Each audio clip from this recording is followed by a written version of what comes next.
welcome to my channel.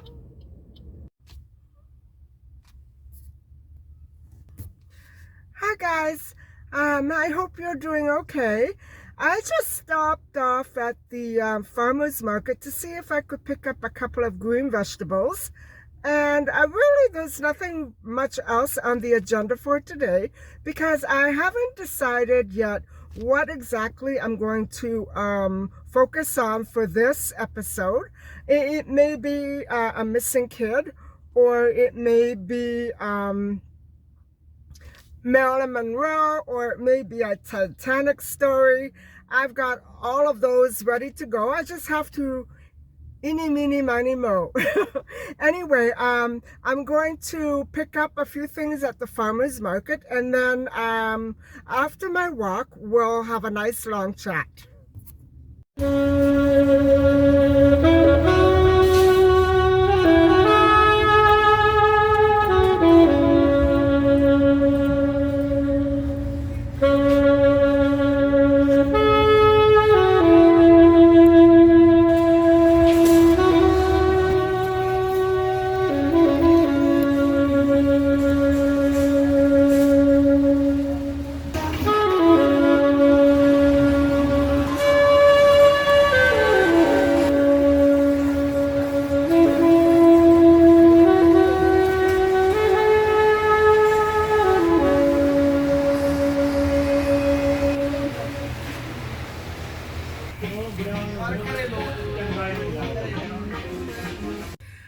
So they didn't have what I wanted, although they had other things that I was very tempted into buying, such as a big, huge basil tree.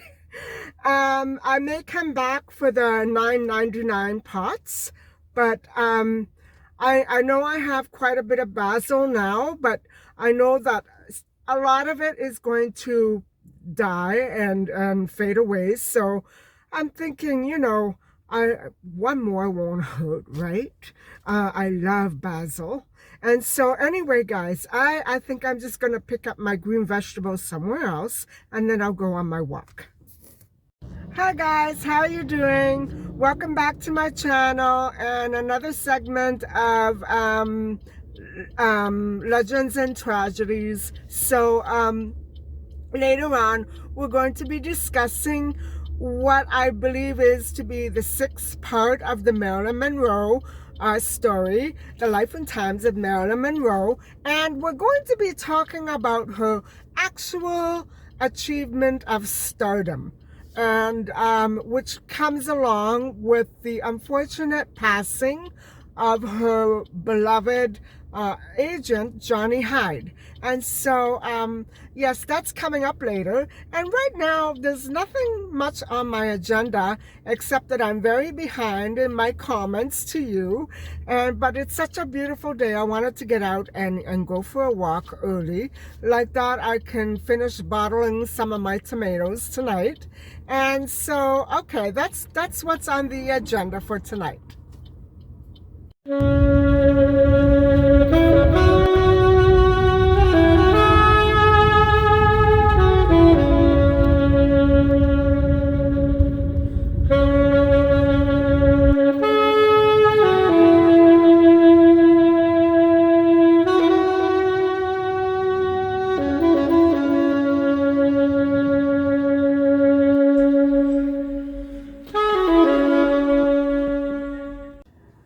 Everybody, well, I am home and my cat won't let me sit on my chair, so I guess I have to stand.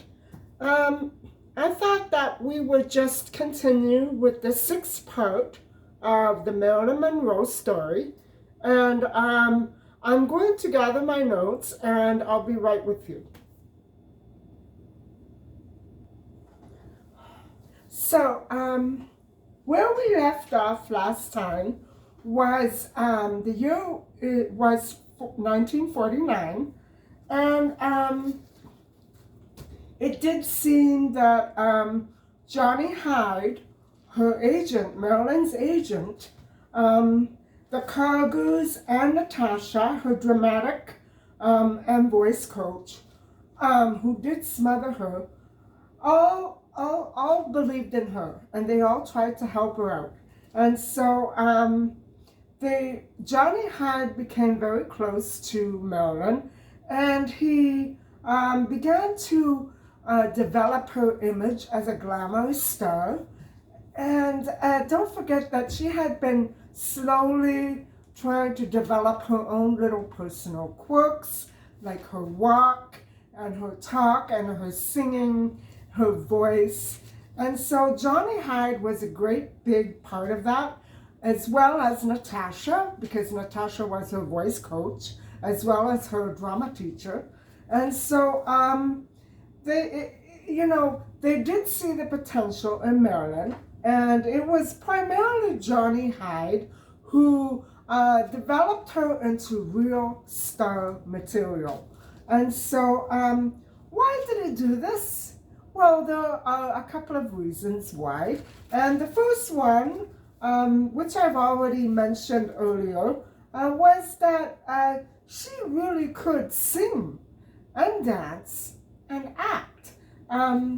She did have a coach for the acting, but I believe that singing and dancing, although it was a lot of hard work and dedication, it did seem to come naturally to her. She had that talent, she had that spark, and she had that inclination to outshine anybody else who stood around her or danced near her. She could outshine anybody. And so that was the one reason, one of the reasons why this group of people kept believing in her and trying to develop her into star material. All of them. There would be four. That would be the Cargos, 2 people, and Johnny Hyde and Natasha. And so, yes, even though Johnny and Natasha were at odds with each other, because they were each vying for Marilyn's attention in the same way, and Marilyn wasn't having any of that. She remembered what that photographer had told her while she was still married to her first husband. You can't be married and become an actress. You have to either do one or the other, not both. And so the other reason why Johnny Hyde built up Marilyn's image so well and tried so hard to get her work, to get her more contracts. And I'm sorry, my cat is really driving me up a wall. Hold on.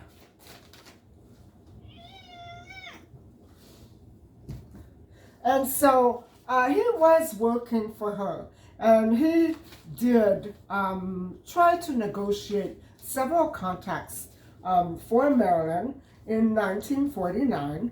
And so, as I said, there were 2 reasons why people were trying to build up Marilyn, especially Johnny Hyde. And the second reason, guys, is that Johnny Hyde, her agent, fell madly in love with her, just as other photographers and men before him. He didn't only just see potential in her and star quality, but he really, really cared about her. And I believe that even though she pushed him away, because that was what she was brainwashed into doing, she really did care about him, maybe more as a family figure than a romantic partner. I don't know, because I never knew them personally. But it would seem that he really fell madly and hard for her. And so she did turn him down. And she did so because she claimed that she did not share the same feelings. And now, guys, I believe that that rejection would probably come back and haunt her. And I'll explain why in just a little bit. And so it didn't affect him in the least. He still worked very hard to promote her image, to promote her stardom. He wanted her to get as much exposure as she possibly could, but the right kind of exposure.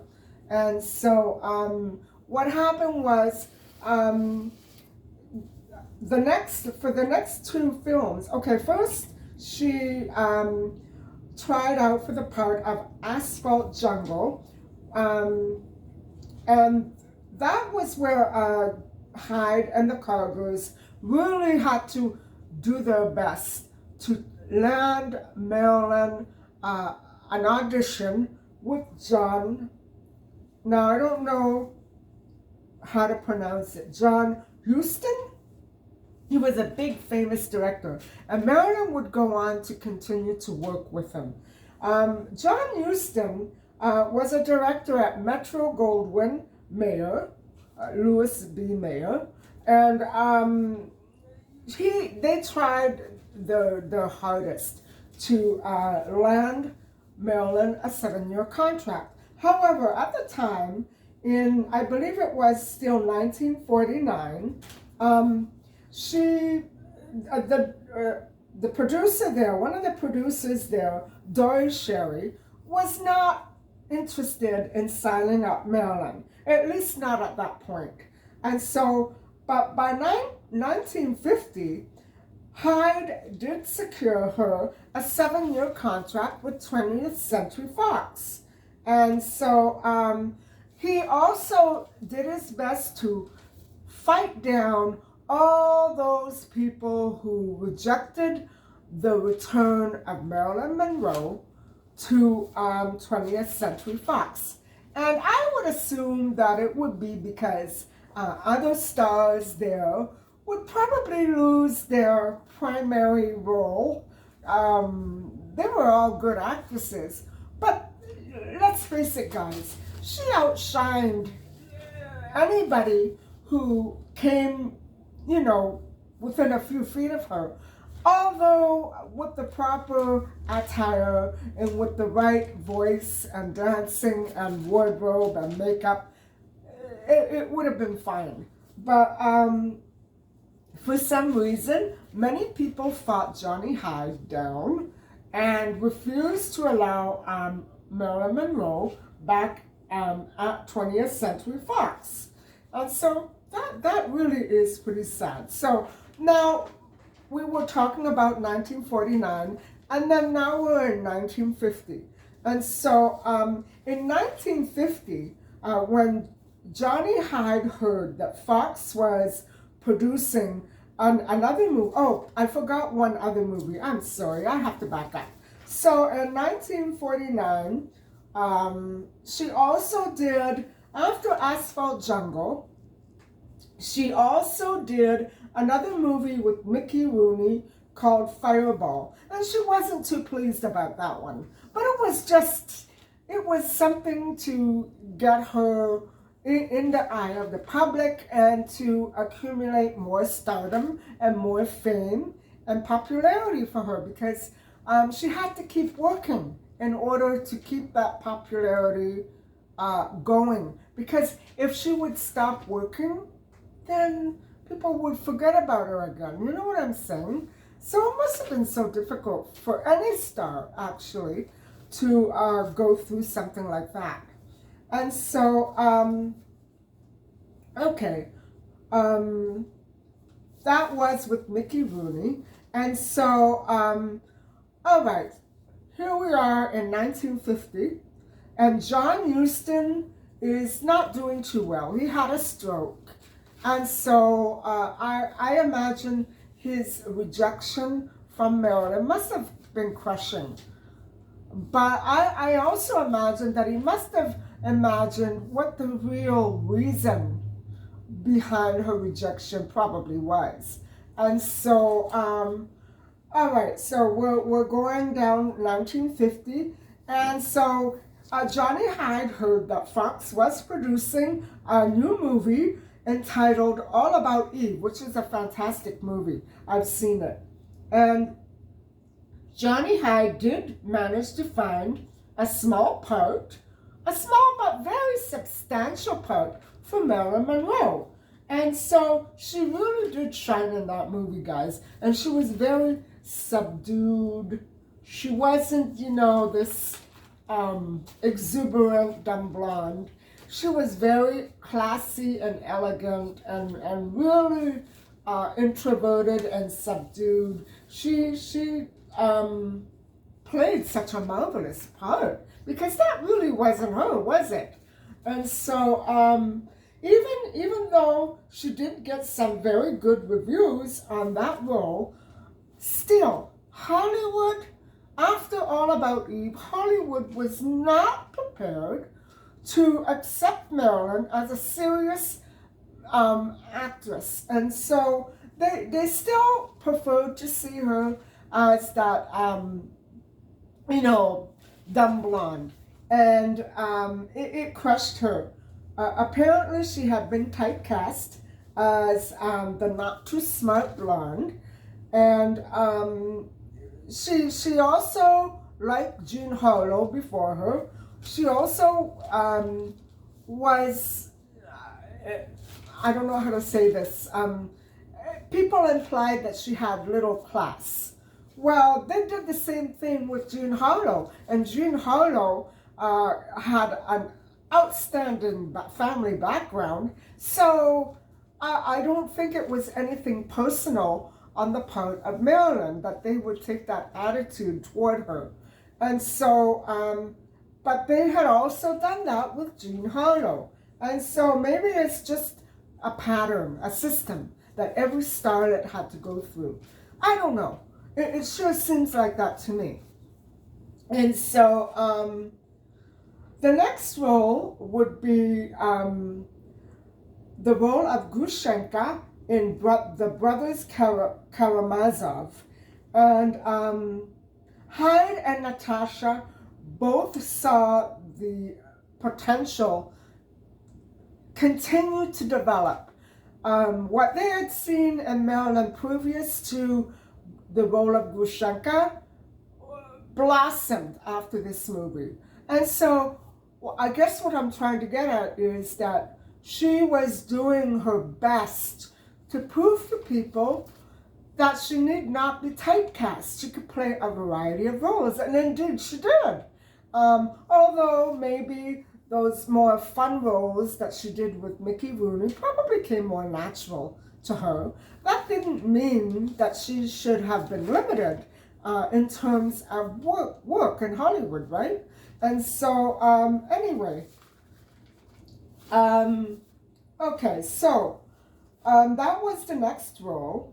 And so they really, even though Hyde and Natasha didn't see eye to eye, they really did believe in Marilyn. And Marilyn was lucky to have them. She was lucky to have found people that believed in her, because not every starlet got that lucky or ever does get that lucky. Many of them who are very talented and dedicated and hardworking don't get that lucky. Many of them. So I would say that besides hard work, talent, and dedication, you have to also have a little luck on the side, right? And experience. And so certainly she was developing her professional career, and she had quite an awful lot of experience by now under her belt. And so, all right, the next couple of movies in just before 1950 were Knight's Cross and Honeymooner's Story. And so, however, by 1950, one was a tragedy, one was something blissful, I guess. Two things would happen to Marilyn in Marilyn's life that would completely alter the course of her life and career. And so the first was that Johnny Hyde, her agent, passed away. And guys, as you remember, When Gladys received the news that her 13-year-old son from her first marriage had passed away, that would be Marilyn's stepbrother, Hermit, Gladys lost it. She ended up in an institution. She had a total breakdown. And of course, she was young and a single mother. It was too much for her. She had a breakdown. And so Marilyn, when Johnny Hyde passed away, I can only imagine what Marilyn must have felt. She must have felt that maybe she had brought on the stress to him, for him. Maybe her rejection had been too difficult for him to deal with. I don't really think, it would have. I think that they probably would have had some sort of relationship, some sort of closeness, regardless of what they wanted to label their relationship. I think that he understood where she was coming from, and he understood the nature of her rejection. It does seem to me that Marilyn was passionate about Johnny Hyde. Her agent, who had built her up and believed in her and trusted her, she felt very lost. And this was her agent. She probably did not know how to face the world, the professional world, without Johnny Hyde. Johnny Hyde was her security blanket and her backing. He did everything for her.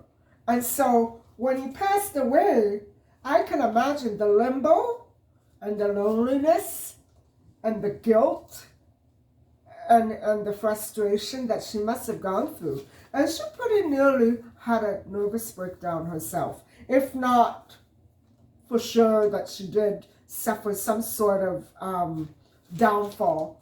But she did pick herself up, and even though she was in total shock, it may be that it happened very suddenly, and she was not prepared for it. And so whatever other health problems Johnny Hyde might have had, I'm sure that he kept them very well hidden from Hollywood and Marilyn herself. So, all right, the next thing that occurred would be in early 1951. And by then, Marilyn had made friends with Elia Kazan, a prominent figure in, Hollywood. And so Elia Kazan one day bought a new screenplay writer to Marilyn's set. And this screenplay writer was named Arthur Miller. And so, guys, that is it for tonight. We're going to keep it at a minimal because I really need to get my sleep. And so I hope that you have enjoyed watching. And thank you very much for listening to my story. Please don't forget to like and subscribe. Bye for now.